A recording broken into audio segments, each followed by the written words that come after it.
Hi, I'm Caldwell-Harris of Psychological and Brain Sciences. In the upper left, this collage illustrates the sea change towards positive psychology that occurred in the 1990s and 2000s. Trained in cognitive science, it made sense to me that mental health researchers wanted to expand their focus to include the entire spectrum of mental health. A parallel shift occurred in autism research in the last decade, and this is complex and ongoing. The strength-based approach includes the voices of the autism community and the popular recognition that famous scientists were probably autistic. In 2011, autism was briefly sufficiently cool that even Jerry Seinfeld mused that he might be autistic. We also have the recent example of Elon Musk, who flourished both in resources and in reproductive fitness. So in 2009, I joined the strength-based movement, strength-based approach, doing surveys and forum analysis, a technique where I listen to the voices of autistic persons themselves via analysis of discussion forums. So as part of my involvement in discussion forums, I've been reading a lot of forums, and they've just struck me and sort of overwhelmed me with a lot of the really positive and neat things.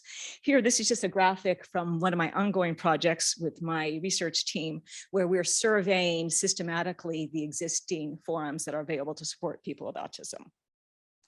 So as part of this, as I was getting involved in the Flourishing work, I read this really compelling forum about work. The opening question was, anyone else here struggling to handle a full-time job? I got stuck with only the difficult part of autism and none of the good, smart stuff with motivation for a special interest.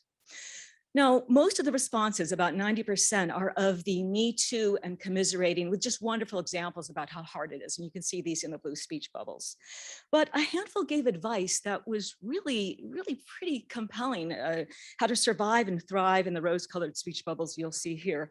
For example, a woman who had a job at a casino dealing cards said that, well, it's extremely structured and math all the time.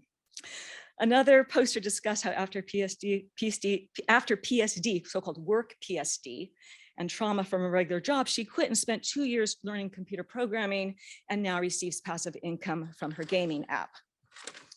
And then a mother wrote in about her 21-year-old daughter who would come home from work at a tea shop, this is the UK, and throw herself on the floor upchucking from stress. The daughter was studying graphic design and wanted to work for Pixar like her successful Aspie father.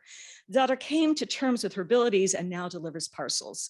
The mother writes, "This isn't a trophy child to brag about to your friends, but she's happy." So this thread galvanized me to want to study success, look at the advice of successful women. So I asked my research team, and we started finding posts relevant to women flourishing on the spectrum. We did find that one analysis of this topic already existed, an interview. You can see the themes here in the bullet points.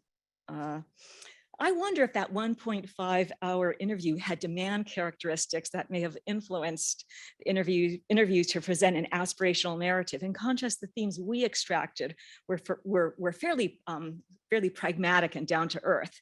So here, what you can see here is in this chart here, you can see how the persons on the spectrum flipped the workplace disadvantages to advantages.